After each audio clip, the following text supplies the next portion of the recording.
السلام علیکم۔ امید ہے کہ سب دوست آپ خیریت سے ہوں گے۔ ابھی ایک تازہ خبر آئی ہے جو اس کے مطابق سہیل آفریدی صاحب KPK کے وزیر اعلیٰ منتخب ہو گئے ہیں۔ انہوں نے 90 ووٹ لیے ہیں اور اس طرح جو بانی PTI نے جس کا نام دیا تھا وہ آج KPK کے اجلاس میں 90 ووٹ لے کر وزیر اعلیٰ KPK کا بن گئے۔ سہیل آفریدی صاحب کوئی نیا چہرہ نہیں ہے کیونکہ یہ وزیر تعلیم بھی رہ چکے ہیں، اسپیشل اسسٹنٹ بھی رہ چکے ہیں، لیکن ان کی سوچ تھوڑی سی ریڈیکل ہے۔ ریڈیکل سے مراد یہ ہے کہ یہ جو ہمارے ساتھ افغانستان تھوڑا بہت یہ کچھ کرتا رہتا تھا، اس میں یہ طالبان کے ساتھ ڈائریکٹلی یا انڈائریکٹلی ان کی تھوڑی بہت پہنچ تھی، اور عمران خان کے کہنے کے مطابق کہ علی امین گنڈاپور جو ہے وہ مفاہمت کی سیاست کرتے تھے، وہ حکومت کے ساتھ مل کے کچھ نہ کچھ کرتے تھے، اس لیے اس نے ان کی پالیسی کو نہیں سمجھا، اس لیے انہوں نے سہیل آفریدی صاحب کا نام دیا ہے۔ اور اتفاق دیکھیں کہ آج یہ منتخب ہوا ہے، 2 دن پہلے علی امین گنڈاپور صاحب نے استعفیٰ دیا تھا، اس کے اگلے ہی دن افغانستان کے خوارج نے جو ہیں اور طالبان نے جو ہے پاکستان پہ حملہ کر دیا، اور ایک ایسا حملہ تھا جو ایک شش و پنج میں پوری مسلم دنیا ہو گئی کہ یہ 2 مسلم ممالک کو خوارج کس طرح لڑا رہے ہیں، کیا کر رہے ہیں۔ افغان طالبان کو انڈیا کی سپورٹ حاصل ہے، اور وہ بھی اس وقت انہوں نے حملہ کیا جب افغان وزیر خارجہ انڈیا کے دورے پہ ہیں، ان کو ریڈ کارپٹ دیا گیا، ان کے ساتھ کئی معاملات سیٹل کیے گئے، اور کہنے والے تو یہ بھی کہتے ہیں کہ ان کے ساتھ ایک دفاعی معاہدہ ہو گیا ہے انڈیا اور افغانستان کا، جس طرح پاکستان اور سعودی کا ہوا ہے، اور اسی لیے وہ کہہ رہے ہیں کہ اگر انڈیا پہ حملہ ہوا تو افغانستان پہ سمجھا جائے گا، اگر افغانستان پہ ہوا تو وہ انڈیا پہ سمجھا جائے گا۔ لیکن الحمدللہ ہماری ٹروپس نے، ہماری فوج نے، افواج نے ان کا بیڑا غرق کر دیا خوارجین کا، اور تقریباً 200 کے قریب طالبان اور کئی سو زخمی ہوئے ہیں، 200 کے قریب ہلاک ہوئے ہیں، اور تقریباً 9 سے زیادہ پوسٹیں وہ اپنی چھوڑ کے چلے گئے ہیں، جس پہ پاکستانی فورسز نے پاکستان کا جھنڈا لگا کر وہاں نعرے لگائے، اور یہ ایک قسم کی ایک ٹیسٹ کیس وہ دیکھنا چاہتے تھے۔ ان کو پتہ نہیں ہے کہ پاکستان نے انڈیا کے بھی دانت کھٹے کر دیے ہیں، انڈیا کو بھی ایسی زحمت ایسی ان کو شکست دی کہ وہ چپ کر کے فی الحال بیٹھ گیا، اور چھوٹی موٹی سازشیں کر رہا ہے، لیکن جنگ کے بارے میں ابھی وہ فی الحال خاموش ہے۔ وہ اب افغانستان کو استعمال کر رہا ہے، افغانستان پہ کاندھے پہ بندوق رکھ کے وہ فائر کرنے کی کوشش کر رہا ہے، لیکن انشاءاللہ تعالیٰ وہ اس میں بھی ناکام ہوگا، کیونکہ KPK ایک ایسا صوبہ ہے جو بہت بڑا سینسیٹیو ہے۔ اس میں ہمارے کئی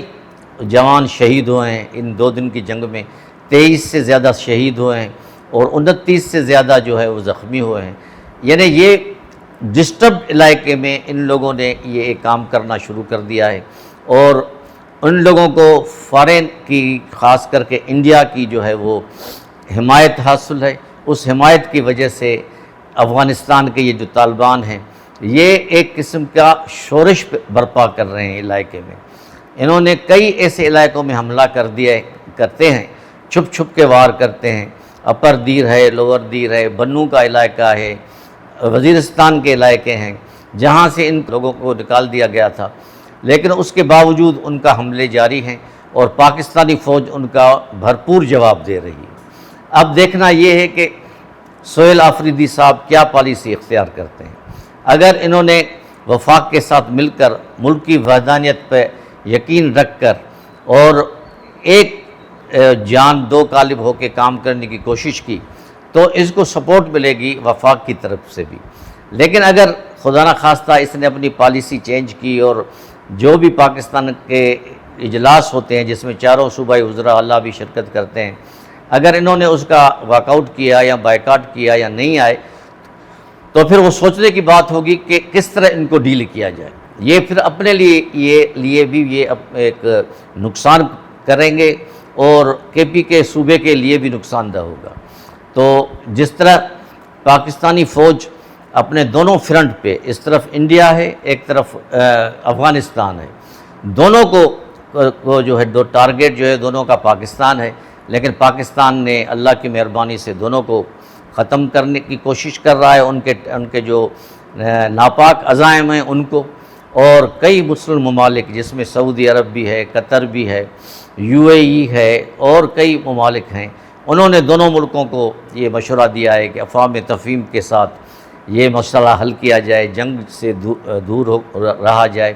پریزیڈنٹ ٹرمپ سے بھی جب وہ ابھی اسرائیل پہنچ گئے ہیں، اسرائیل آ رہے تھے تو جہاز میں کچھ صحافیوں نے ان سے سوال کیا کہ ابھی افغانستان اور پاکستان کی جنگ شروع ہو گئی ہے، تو انہوں نے کہا کہ میں اس دورے سے واپس آؤں تو میں پھر اس جنگ کو بھی دیکھتا ہوں، کیونکہ میں تو جنگ رکوانے کا ماہر ہوں۔ تو ایک لحاظ سے دیکھا جائے کہ یہ ایک اس جنگ کو فی الحال تو یہ ابھی ایک ٹیلر شروع کیا جا رہا ہے، لیکن اگر خدا نخواستہ یہ جنگ بڑھ گئی تو اس کے لیے پورا افغانستان بھی لپیٹے میں آ جائے گا، اور جو ہمارے پڑوسی ممالک ہیں ان کے لیے بھی افیکٹ ہوگا، اور خاص کر کے انڈیا اگر وہ ڈائریکٹ انوالو ہو جاتا ہے افغانستان کی جنگ میں تو پھر اس کا بھی خیر نہیں ہے۔ تو مجھے امید ہے کہ افغان گورنمنٹ اپنے پالیسی کے تحت مسلمان ملک کا حیثیت رکھتے ہوئے پاکستان کے ساتھ صحیح تعلقات رکھیں گے، اور یہ جو طالبان اور یہ جو کچھ نام نہاد لوگ جو ہیں، جو خوارج ہیں، جو انڈیا کے پیداوار ہیں، وہ جو اس قسم کی حرکتیں کر رہے ہیں ان کو ختم کرنے کی پاکستان کے ساتھ مل کر کوشش کریں گے۔ اگر یہ کوشش کامیاب ہو گئی تو خطے میں امن ہو جائے گا۔ اگر خدا نخواستہ افغانستان انڈیا کے پیچھے لگتا ہے تو پھر نقصان ہوگا، دونوں طرف سے ہی ہوگا، لیکن سب سے بڑا نقصان افغانستان کا ہوگا۔